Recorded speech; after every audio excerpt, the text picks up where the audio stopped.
Charles ও boil সূত্রের যে সমন্বয় সেটি নিয়ে আলোচনা করব।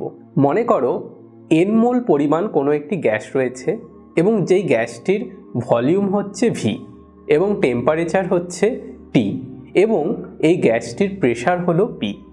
তাহলে আমরা চার্লস সূত্র থেকে জেনেছিলাম যে ভলিউম আর টেম্পারেচার ডিরেক্টলি প্রপোর্শনাল, অর্থাৎ ভলিউম বাড়লে টেম্পারেচার বাড়বে বা টেম্পারেচার বাড়লে ভলিউম বাড়বে, অর্থাৎ আমরা বলতেই পারি V ভ্যারিসাস টু T। একইভাবে আমরা বয়েলস সূত্র থেকে জানতে পেরেছিলাম যে কোনো গ্যাসের আয়তন আর কোনো গ্যাসের চাপ ব্যস্তানুপাতিক, অর্থাৎ V ভ্যারিসাস টু 1/P। এবার আমরা যদি এই দুটি সূত্রকে সমন্বয় করি তাহলে কি হবে? আমরা চার্লস সূত্র থেকে বললাম V ভ্যারিসাস টু T, আবার বয়েলস সূত্র থেকে বললাম V ভ্যারিসাস টু 1/P। তাহলে এই দুটোকে যদি সমন্বয় করি তাহলে দাঁড়ায় V ভ্যারিসাস টু T/P। এবার তোমরা সকলেই জানো যে ভ্যারিসাস সাইন থেকে যখন আমরা ইকুয়াল সাইন আনবো তখন সেখানে কিন্তু একটি কনস্ট্যান্ট যুক্ত করতে হবে।